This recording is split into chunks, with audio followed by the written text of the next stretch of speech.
Monsieur le Président, Mesdames et Messieurs les membres du bureau, chers invités, c'est pour moi un honneur et un privilège d'être devant vous aujourd'hui pour faire ma communication. D'autant plus que la tâche s'avère encore plus corsée après le passage de mes illustres professeurs, le professeur Fall et le professeur Nian, qui sont pour nous des références à l'université. Donc, merci beaucoup, professeur, pour les brillantes présentations. Donc, ma communication va porter sur croissance économique portée par le travail, facteur de souveraineté économique, théorie et pratique. Donc, comme vous vous en doutez, je vais vous parler d'économie. Donc, notamment, quel est le rôle, la place du facteur travail dans la croissance économique. Donc, ma présentation sera axée autour de 3 points. Le premier point va revenir un peu sur le rôle du travail dans la théorie économique. Le second va voir comment l'organisation du travail impacte la croissance économique. Et le troisième point va revenir sur les expériences de croissance portées par le travail. Concernant le premier point, le rôle du travail dans la théorie économique. Il faut dire que la croissance économique est un des moteurs de la recherche en économie. Parce qu'on espère que la croissance puisse impacter sur le bien-être des populations. Donc c'est pourquoi beaucoup de travaux en économie portent sur la croissance. En économie, la croissance s'explique d'abord par la quantité des facteurs de production mobilisés. Qu'est-ce qu'on a mis pour avoir un output, un résultat? De manière simpliste, les théories dominantes ont donné leurs avis sur la question. D'abord, la théorie classique. Donc, vous m'excusez, comme on m'a demandé ça, ça fait partie de la commande. C'est la théorie. Donc, la théorie classique dit que la croissance est un aspect important dans le processus de développement des pays à travers la création de richesses. Et dans ce sens, Adam Smith, qui est l'un des pères fondateurs de la science économique, dans son ouvrage La recherche sur la cause et la nature de la richesse des nations, nous dit que la richesse des nations, sa nature, c'est d'abord le travail, c'est la valeur du travail. Donc ça veut dire que la valeur des biens est déterminée par la quantité de travail incorporé dans ces biens. De même, la théorie néoclassique, pour elle, la croissance et le développement économique s'expliquent par 2 facteurs, fondamentalement, le capital et le travail. Et à ce niveau-là, la quantité de travail, contrairement au facteur capital, contribue directement à l'évolution des quantités des biens et des services produits. Donc, en résumé ici, si le capital et le travail contribuent en même temps à la création de richesses, mais c'est le travail qui impacte directement la croissance. Donc, et ça, c'est important. Ce sont les capitalistes, les classiques qui le disent.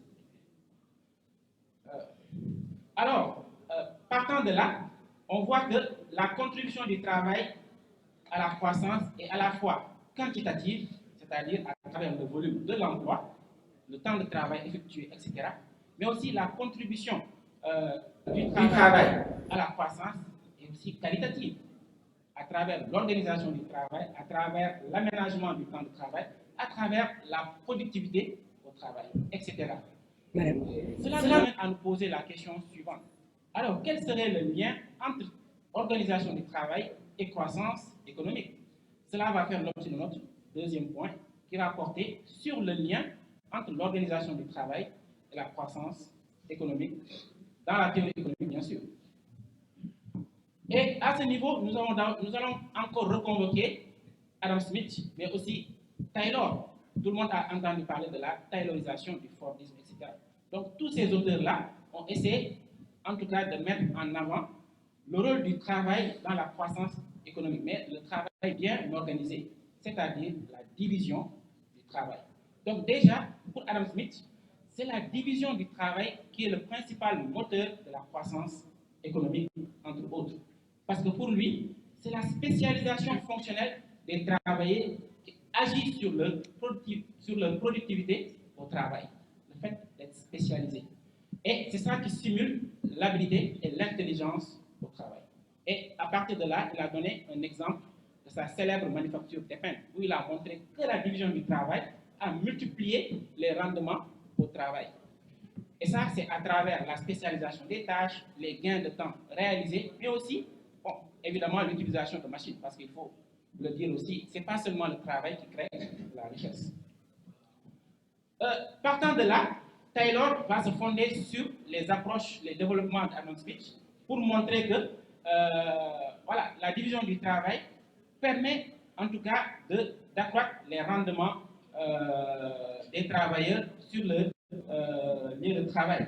Ainsi, en 1911, il va publier ce qu'il appelle l'Organisation scientifique du travail, l'OST. Et à partir de là, Taylor va réfléchir sur les méthodes de travail les plus rapides, les plus efficaces. Et à ce niveau, il observe les gestes des travailleurs sur le lieu de travail et essaie de les optimiser. Et à partir de là, il a défini ce qu'on appelle the one best way, c'est-à-dire à travers son organisation scientifique du travail, comment ce travail bien organisé permet de booster les rendements.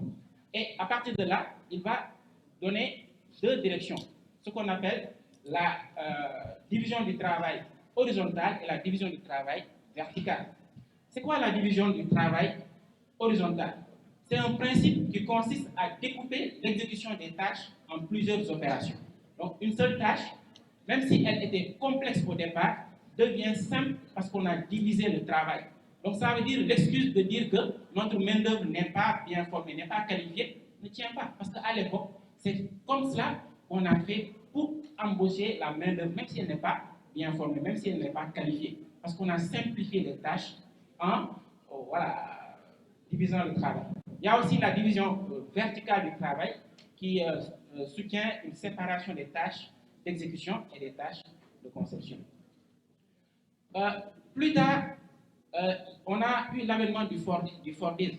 Henry Ford va se fonder sur le Taylorisme, notamment pour développer son activité. Et à part, donc, en valorisant les salaires des travailleurs, donc il va adopter le principe du travail en chaîne, mais en plus, en valorisant le salaire des travailleurs pour les motiver. Parce qu'il se dit qu'en augmentant les salaires, ceux-là même qui travaillent seront non seulement plus motivés, mais aussi c'est eux qui vont acheter mes véhicules.